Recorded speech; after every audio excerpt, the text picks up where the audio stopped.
नमस्कार, मैं हूं आपके साथ अलीम अतर। अगले आधे घंटे तक हम आपको खबरों को दिखाएंगे भी और खबरों के पीछे की वजह, खबरों के मायनों को समझाएंगे भी। सबसे पहले किसानों से जुड़ी खबर। 35वें दिन किसानों के आंदोलन के बीच समाधान का रास्ता निकलता दिख रहा है। दिल्ली के विज्ञान भवन में सरकार और किसानों के बीच 7वें दौर की बातचीत करीब 5 घंटे तक चली।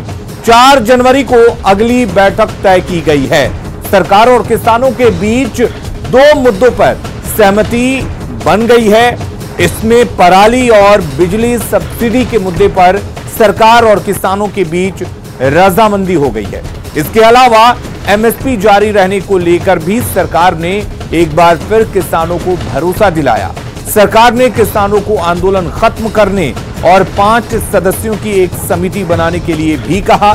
सरकार की ओर से केंद्रीय मंत्री नरेंद्र सिंह तोमर और पीयूष गोयल मौजूद रहे।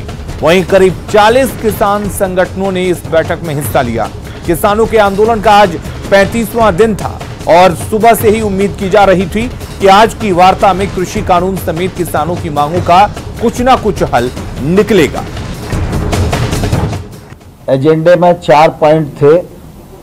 4 में से 2 यानी 50% रजामंदी आज की बैठक में हो गई है और ये बहुत ही सुखद वातावरण में संपन्न हुई। चर्चा अभी पूर्ण नहीं हुई है, चर्चा जारी है और हम लोग 4 तारीख को 2 बजे फिर से इकट्ठा होंगे। 3 कानून हैं, उनको वापसी लेने की बात थी। एमएसपी का बड़ा सवाल था, तो 2 इशू पे बात हुई है और 2 अभी इशू रह रहे हैं हमारे। जो एमएसपी है और जो कानून है, इनको वापसी लेने की बात है। तो ये हो जाएंगे तो 4 तारीख को मीटिंग होगी। तो जाहिर है किसान और सरकार के बीच की बैठक बेहद सकारात्मक माहौल में हुई।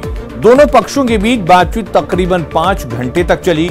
लंच ब्रेक में किसानों ने अपना लाया हुआ खाना खाया, लेकिन इस बार खास बात यह रही कि कृषि मंत्री नरेंद्र सिंह तोमर और रेल मंत्री पीयूष गोयल भी किसानों के साथ लंच करते हुए नजर आए।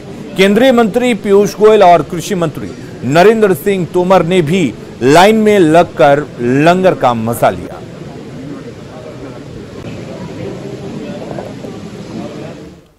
तो आज सरकार और किसानों के बीच हुए इस बैठक के मायने को हम समझते हैं। दरअसल किसानों का आंदोलन पिछले 35 दिनों से जारी है। 2 मसलों पर बातचीत बन चुकी है, मतलब आधी समस्या का हल आज की बैठक में निकल गया।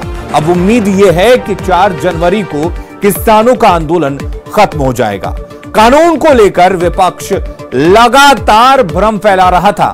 सरकार की ओर से बार बार न्योता दिया जा रहा था और बातचीत के जरिए किसानों की आधी दुविधा अब दूर हो चुकी है। ऐसे में यह उम्मीद की जा सकती है कि जल्द ही किसानों का आंदोलन खत्म हो जाएगा। अगली खबर की बात करते हैं। बिहार के मुख्यमंत्री नीतीश कुमार ने जेडीयू में टूट की खबरों को सिरे से खारिज कर दिया है। नीतीश ने कहा कि कोई भी किसी भी प्रकार का दावा कर रहा है, सब बेबुनियाद है। ऐसे दावे में कोई दम नहीं है। सर, टूट का दावा कर रहे हैं सर। कोई भी किसी भी प्रकार का दावा कर रहा है, सब बेबुनियाद है, उसमें कोई दम नहीं। पार्टी में आपके टूट का दावा कर रहे हैं सर। कोई भी किसी भी प्रकार का दावा कर रहा है, सब बेबुनियाद है, उसमें कोई दम नहीं। और चलिए अब नीतीश कुमार के इस इनकार को हम समझने की कोशिश करते हैं। दरअसल अनर्गल बयानों के जरिए आरजेडी भ्रम फैलाने की कोशिश कर रहा है। तमाम अटकलों पर नीतीश कुमार ने आज खुद ही विराम लगा दिया है। अरुणाचल मुद्दे की आड़ में आरजेडी गंदी राजनीति खेल रहा है। जेडीयू में टूट की खबर फैलाकर आरजेडी अपनी पार्टी बचा रहा है, क्योंकि आरजेडी में टूट की खबरें भी फिजाओं में गूंजती रहती हैं। श्याम रजक के बयान से खुद आरजेडी ने एक तरह से पल्ला झाड़ लिया है। ऐसे में आज नीतीश कुमार ने यह साबित कर दिया कि ऐसा कुछ भी नहीं है। इधर जेडीयू में टूट का आरजेडी नेता श्याम रजक का दावा सियासी शिगुफा साबित हुआ। आरजेडी ने ही श्याम रजक के बयान से किनारा कर लिया और उनका निजी बयान करार दिया। इधर जेडीयू ने पलटवार करते हुए कहा कि आरजेडी को टूटने से बचाने के लिए ऐसे बयान दिए जा रहे हैं।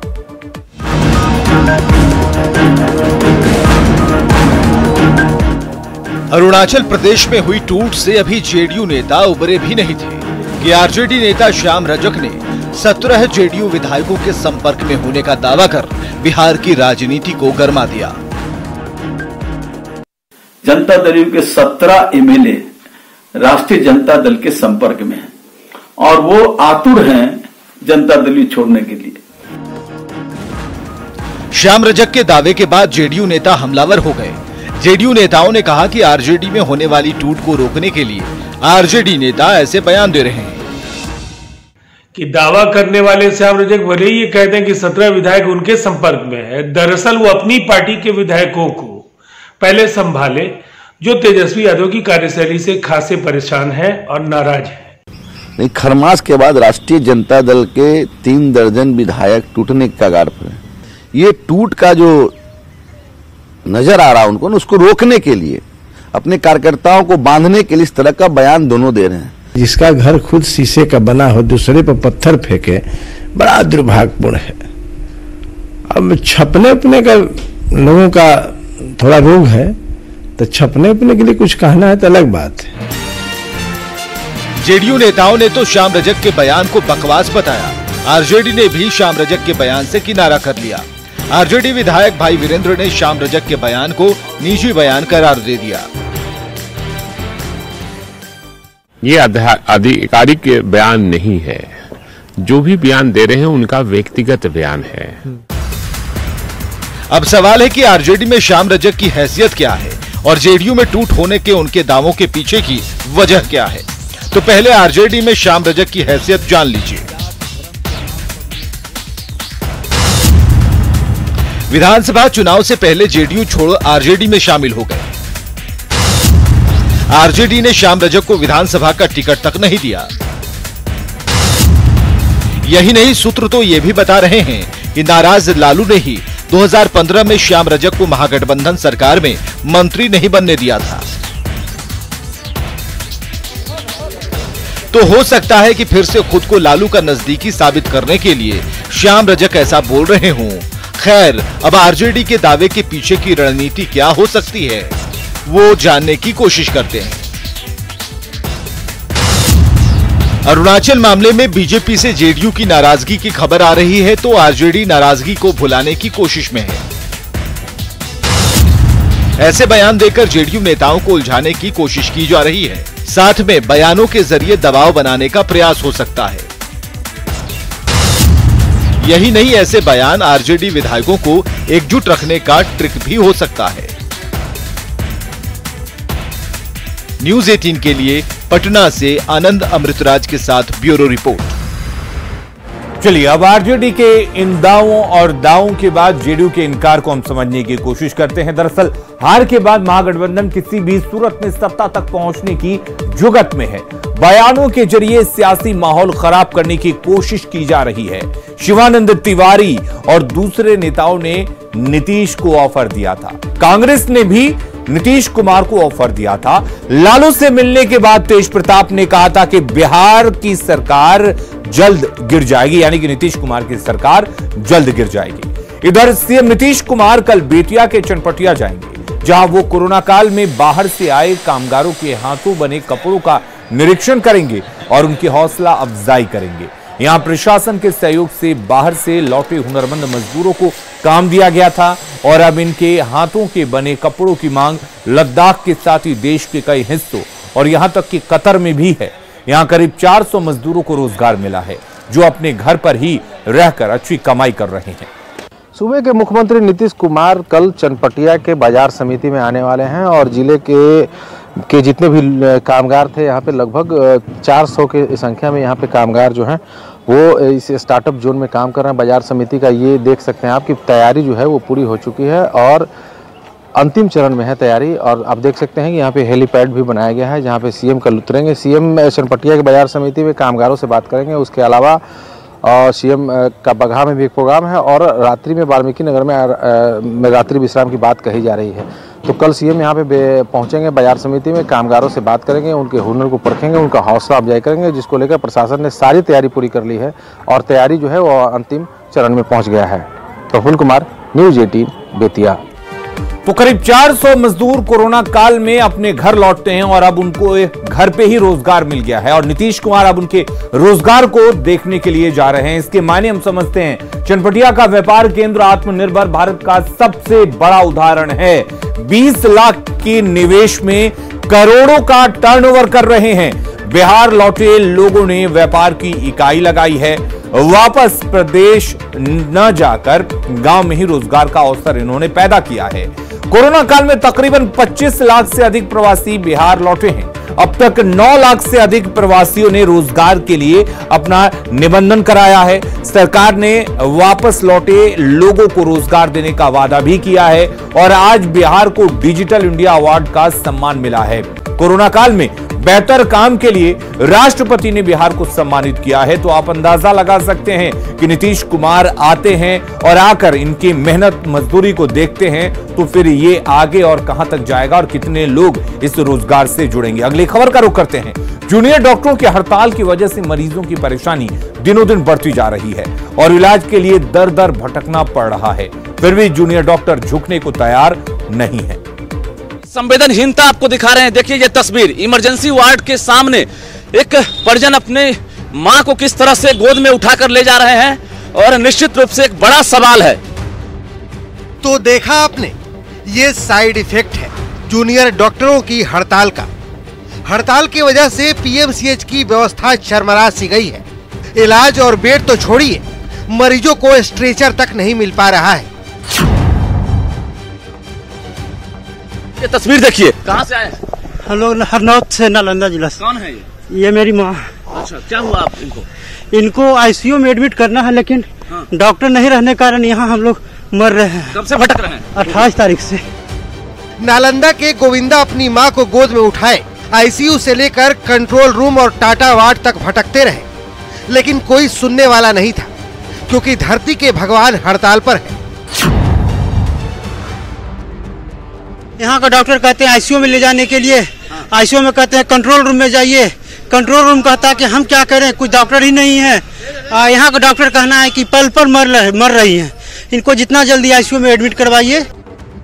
रेणु देवी को आईसीयू की तुरंत जरूरत है क्योंकि ऑक्सीजन लेवल 30% से भी नीचे पहुंच चुका है, लेकिन इनकी सुने कौन, हड़ताल जो है। खैर, न्यूज़ 18 की टीम मौके पर मौजूद थी तो गोविंदा की मां को स्ट्रेचर मिल गया, लेकिन ये कोई एक गोविंदा और उसके मां की परेशानी नहीं है। जूनियर डॉक्टरों की हड़ताल की वजह से पीएमसीएच में दर दर भटकने वाले अनगिनत हैं। हड़ताल की वजह से अब तक पीएमसीएच में 11 मरीजों की मौत हो चुकी है। 400 से ज्यादा मरीज पलायन कर चुके हैं। इमरजेंसी में चंद मरीजों का इलाज भी हो रहा है तो वो भी भगवान भरोसे, लेकिन जूनियर डॉक्टर हैं कि अपनी जिद पर अड़े हैं।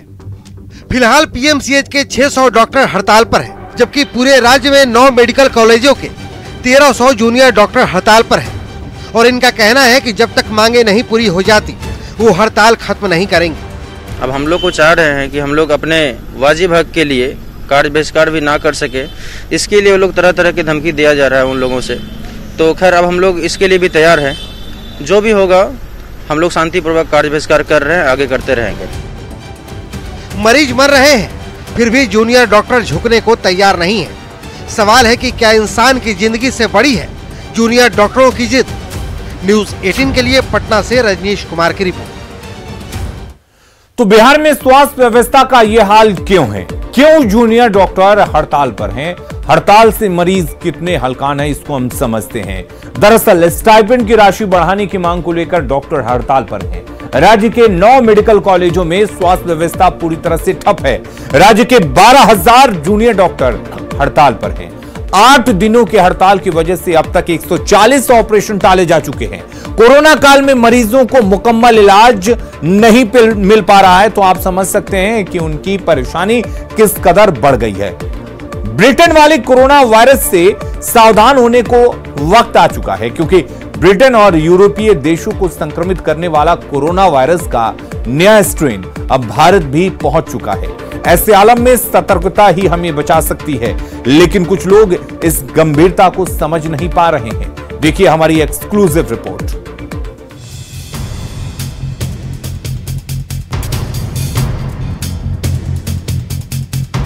पटना का रेलवे जंक्शन, जहां हजारों लोगों का आना जाना होता है। नए साल के दस्तक से पहले ब्रिटेन वाले कोरोना ने फिर सबके कान खड़े कर दिए हैं। ऐसे में न्यूज 18 की टीम ने मास्क को लेकर लोगों की संजीदगी का रियलिटी टेस्ट किया। यहाँ मास्क नहीं लगाने वाले चेहरे ज्यादा दिखे।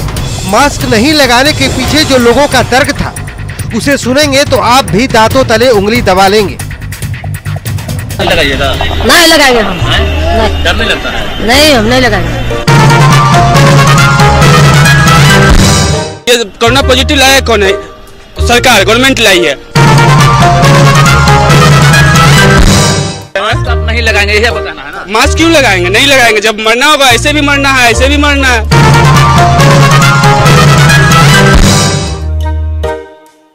पटना स्टेशन पर आने जाने वाले कुछ और लोगों के पास हम पहुंचे, जिनके चेहरे पर मास्क नहीं था। मास्क नहीं पहनने के पीछे उनके अपने तर्क थे।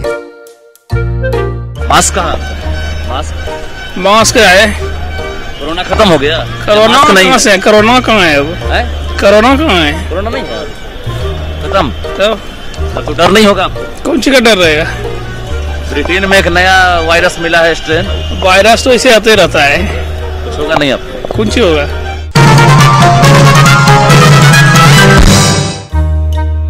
कुछ ऐसे लोग भी मिले जिनके पास मास्क या रुमाल तो था, लेकिन वो चेहरे पर नहीं बल्कि जेब में था। जान का डर नहीं है? जान का तो डर है। लगा लेते ना? मास्क तो पास में ही है, लगाए नहीं, लेकिन मास्क पास में। बच जाइएगा, पॉकेट में रहेगा मास्क तो। नहीं बचेंगे कैसे? ये तो रुमाल का है, मास्क बना के रखे हैं, इसी से बांधते हैं। सर हम मास्क लाते थे, भुला गए सर हम। जी सर, बगल में दुकान है, खरीद लीजिए। ये खरीद लेंगे सर। पैसा है ना? पैसा नहीं भी रहेगा तो 10, 15, 20, 50 जरूर रहेगा, ले लेंगे। 20 रुपया में पान खा लेते हैं ना? पान नहीं खाते हैं। तो कभी कभी एक आगू गुटका खा लेंगे। झूठ नहीं बोलेंगे। 10 से 20 रुपया में मास्क मिल रहा है तो जी ले लेंगे सर। जी सर ले लेंगे। नए साल में वैक्सीन तो आने वाली है, लेकिन जब तक आम लोगों तक पहुंच नहीं जाती, तब तक कोरोना का खतरा बरकरार है। ऐसे में आपके चेहरे पर लगा मास्क ही सबसे बड़ा हथियार है। न्यूज 18 के लिए पटना से रजनीश कुमार की रिपोर्ट। तो लोग इस लापरवाही को नहीं समझ रहे हैं, लेकिन आपको समझना होगा कि कोरोना का नया स्ट्रेन भारत पहुंच चुका है। नया स्ट्रेन पहले से ज्यादा खतरनाक है। नया स्ट्रेन बच्चों को तेजी से संक्रमित करता है। पिछले 24 घंटे में कोरोना के 20,549 नए केस सामने आ चुके हैं। 24 घंटे में कोरोना से 286 लोगों की मौत हो चुकी है। तो आप अंदाजा लगा सकते हैं कि नया स्ट्रेन कितना खतरनाक है और आपको किस तरीके से सतर्क रहने की जरूरत है। अब रेलवे से जुड़ी एक अच्छी खबर आपको बताते हैं। भारतीय रेलवे ने नया कोच बनाया है। यह मॉडर्न कोच सैलानियों को आकर्षित करेगा। कोच में क्या खूबियां हैं, देखिए इस रिपोर्ट में।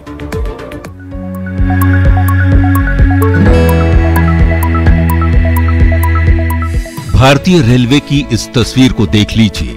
ये शानदार लग्जरी कोच है विस्टाडोम टूरिस्ट कोच, जिसका ट्रायल पूरा कर लिया गया है। रेल मंत्री पीयूष गोयल ने इसकी जानकारी अपने ट्विटर हैंडल पर देते हुए इस बेहद आकर्षक कोच का एक वीडियो भी शेयर किया है, जिसमें इसकी खासियतें बताई गई हैं। इस कोच में बड़े शीशे की खिड़कियां हैं, शीशे की छत है, ऑब्जर्वेशन लाउंज है और घुमाई जा सकने वाली सीटें हैं। इन सब की मदद से टूरिस्ट बाहर का नजारा ले सकेंगे। जब ट्रेन टूरिस्ट लोकेशन से गुजरेगी तो शीशे की छत और शीशे की बड़ी खिड़कियों से बाहर आसानी से आप देख सकेंगे और तस्वीरें भी ले सकेंगे। वहीं घूमने वाली सीटों की मदद से सीट पर बैठे बैठे ही हर तरफ का नजारा ले सकेंगे। चेन्नई में बने ये नए कोच तकनीकी रूप से काफी एडवांस हैं। इनमें वाईफाई आधारित पैसेंजर इंफॉर्मेशन सिस्टम भी है। इन कोच में बहुत अधिक शीशे का इस्तेमाल किया गया है, इसलिए इसके शीशों को टूट फूट और स्क्रैच आदि से बचाने के लिए ग्लास शीट लगाई गई है। चेन्नई की इंटीग्रल कोच फैक्ट्री में बने नए डिजाइन वाले विस्टाडोम टूरिस्ट कोच का 180 किलोमीटर प्रति घंटे की स्पीड पर ट्रायल भी पूरा हो चुका है। जिन ट्रेनों में ये कोच लगेंगे वे खास तौर पर टूरिज्म के लिए होंगी। मिली जानकारी के मुताबिक इस कोच वाली ट्रेन दादर, मडगांव, कश्मीर घाटी, दार्जिलिंग हिमालयन रेलवे, कालका शिमला रेलवे, कांगड़ा घाटी railway, Matheran hill station Nilgiri mountain railway में चलने वाले हैं। Bureau report, news 18। और इस एडवांस कोच के मायने को समझते हैं। पर्यटन के क्षेत्र में भारत की बड़ी संभावनाएं हैं। सरकार का फोकस टूरिज्म पर ज्यादा है। मॉडर्न कोच सैलानियों को ध्यान में रखकर बनाया गया है। सुविधाओं से टूरिस्ट भारत की ओर आकर्षित होंगे। टूरिज्म में बढ़ावे से रोजगार के अवसर भी खुलेंगे। देश की अर्थव्यवस्था को इससे गति मिलेगी और ऐसा हम भी उम्मीद करते हैं। फिलहाल के लिए इस बुलेटिन में इतना ही, लेकिन खबरें लगातार जारी रहेंगी। अब बने रहिए न्यूज़ 18 बिहार झारखंड के साथ।